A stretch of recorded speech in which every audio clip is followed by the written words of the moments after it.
ആനേക്കട്ട് reverse waterfall തേടിയുള്ള ഒരു നീണ്ട ട്രെക്കിംഗ്. കാട്ടിലൂടെ അറൗണ്ട് 2 മണിക്കൂറൊക്കെ നടന്നു കയറി വന്ന് ഞാൻ ആനേക്കട്ടിന്റെ ഏറ്റവും മുകളിലെത്തി. ഇനി നമുക്ക് ഇവിടുന്ന് റിവേഴ്സ് വാട്ടർഫോൾ കണ്ടുപിടിക്കണം. ഇതാണ് പണ്ട് ഇവിടെ ടോൾ കളക്ട് ചെയ്ത സ്പോട്ട്. കോയിൻ ഇതിൽ ഇട്ടിട്ട് വേണം ഈ നമ്മൾ കയറി വന്ന സ്റ്റെപ്പ് ഇട്ട വഴി യൂസ് ചെയ്യാൻ. മുകളിൽ വേണേൽ റൂമും റെസ്റ്റോറന്റ് ഒക്കെ ഉണ്ട്. വാട്ടർഫോൾസ് കാണാൻ ഒരു ഗൈഡിന്റെ ഹെൽപ്പോട് കൂടി ഒരു ഗ്രൂപ്പ് പോകുന്നുണ്ടായിരുന്നു. അപ്പോൾ അവരുടെ കൂടെ ഞാൻ കൂടി. ഇപ്പോൾ കുറച്ച് കാമായിട്ടാണ്. ഞാൻ ഇത്ര നേരം ടെൻഷനായിരുന്നു. നടന്നു വരുമ്പോൾ ചുറ്റുമുള്ള സ്പോട്ടൊക്കെ നല്ല ഭംഗി കൂടി വരുന്നുണ്ട്. ഇതോ ആ കാണുന്നതാണ് ജീവദാൻ ഫോർട്ട്. റീൽസിലൊക്കെ കണ്ടിട്ടുണ്ടാവും അവിടെ സിപ്പ് ലൈൻ പരിപാടിയൊക്കെ ഉള്ളത്. അവിടെ പോകണമെങ്കിൽ ഇനി 5 മണിക്കൂർ വേണം പോലും. ഇപ്പോൾ സമയമാണെങ്കിൽ 3:30. അത് നമുക്ക് സെപ്പറേറ്റ് വേറൊരു ദിവസം ഇനി വരാം. അങ്ങനെ നമ്മുടെ റിവേഴ്സ് വാട്ടർഫോൾ സ്പോട്ട് എത്താനായി. വല്ലാത്ത സന്തോഷം കേട്ടോ ഇവിടെ എത്തിയപ്പോൾ. കാറ്റിന് ആ വെള്ളച്ചാട്ടം ഇങ്ങോട്ട് വരുന്നുണ്ടോ?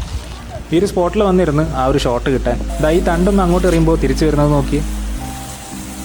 അവിടെ നിന്നൊരു ചായ ഇവിടെ കിട്ടിയപ്പോൾ സൂപ്പർ ഹാപ്പി. ഇനി നേരെ കിട്ടുന്നതിന് മുന്നേ ഈ കാട്ടിലൂടെ ഇറങ്ങി ഞാൻ കയറി തുടങ്ങിയ ആ ഒരു സ്പോട്ടിലെത്തണം. അവിടുത്തെ ഗൈഡൊക്കെ പെട്ടെന്ന് ഓടിക്കുമെന്ന് പറഞ്ഞ് അവിടുന്ന് ഞാൻ മെല്ലെ ഇറങ്ങി. അങ്ങനെ സ്റ്റെപ്പൊക്കെ ഇറങ്ങി വന്നപ്പോൾ എൻ്റെ ചെരുപ്പൊക്കെ പൊട്ടി. ഏത് വഴിയൊക്കെ വന്നാൽ നോക്കി.